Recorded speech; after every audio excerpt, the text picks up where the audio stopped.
Hello, it's Phil here for Digital DJ Tips, looking at the Vestax Pad 1 USB MIDI controller. Now this is a controller which allows you to trigger MIDI elements of your DJ software. So for instance, you could use it to trigger loops, you could use it to trigger cue points, samples, effects, anything really that you can assign to a MIDI function with your DJ software can be assigned to the Pad 1 controller.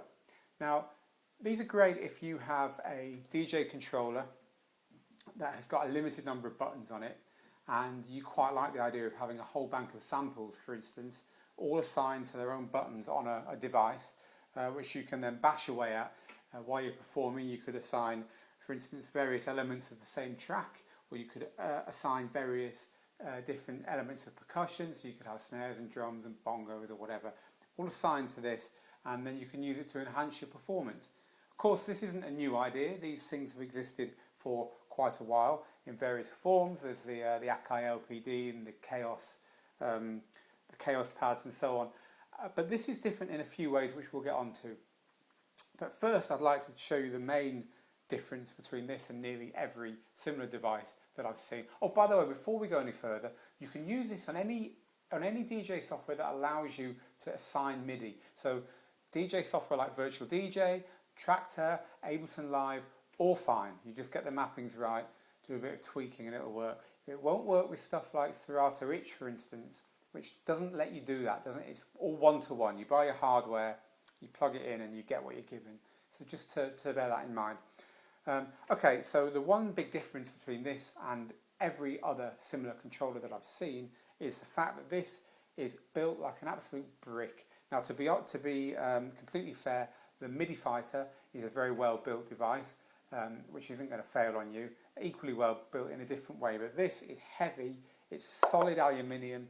You could throw this into your bag and it would be working when it came out at the other end. And that's the first thing that strikes you about it. The second thing that strikes you about it is the fact that the buttons, a little bit like on a Novation launch pad and Ableton controllers, again like the Akai Ableton controllers, these change colour. So you can set them to either hold by using the hold button. The hold button there will make these hold when they're on, or you can turn the hold button off and they become triggers. But that's very useful. That's going to, anyone who uses Ableton will immediately think, hey, that's quite good. Because it shows you the state that you've left a particular function in. But just something to point out, a lot of controllers don't have that. They're also velocity sensitive, which means that if you I don't think you probably can't see this little number here, but the harder you hit it, the higher the number goes, showing that it's sending a higher velocity to the MIDI device, to the MIDI program that's taking the information from the controller. That means that if you're using something which can make use of that, or you can write a mapping to make use of that, it's obviously going to be more expressive for drums and so on. We're getting into the realms of production here, and this is really meant for DJs. However, anyone who produces music, again, will see the benefit of having something like that. Another big difference between this and other pad controllers is that it's really, really simple to assign MIDI channels to elements of this from the unit itself. There's no need to go into software and start messing with parameters to assign your MIDI channels. It's just a simple question of pressing the edit button at the top and then pressing the element you want to change, for instance this pad here, and then turning this, and the MIDI number, you can assign all the MIDI elements, note, velocity and the CC are all assignable here for that element. And you can even still hear the element. It still works with your software while you're assigning it. So you can do stuff on the fly, and that's unusual. There's actually 12 different pads, and there's 4 banks. And again, you can assign the MIDI channel for the bank just as easily by selecting the bank with the edit function set, and it tells you on here what you've set, and you're back again. So again, that's a very useful and different thing about the Vestax Pad 1 compared to some other pad controllers. Now, you might have noticed this pad here, possibly why it had the pad in the name, who knows. This is an XY pad, and it works with this tap button here. So the tap, you can probably see it's already flashing. This allows you to tap the BPM out. So you're just listening along to your track and you're tapping along with the BPM. It gives you a nice rough BPM. BPM shows here.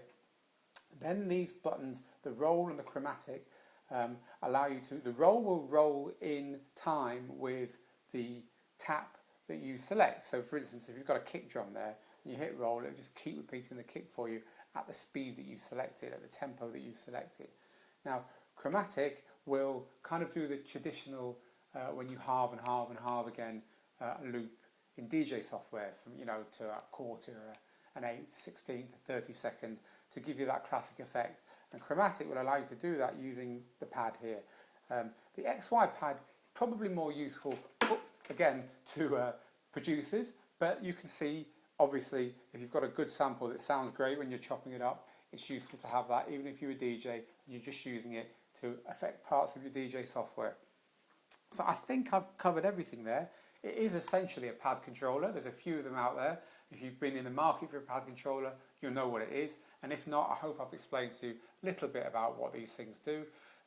And just to recap, the main differences to other pad controllers: the state of your buttons, the fact that it's so easy to assign MIDI controls without having to go into any setup software, and the fact that it is extremely well built.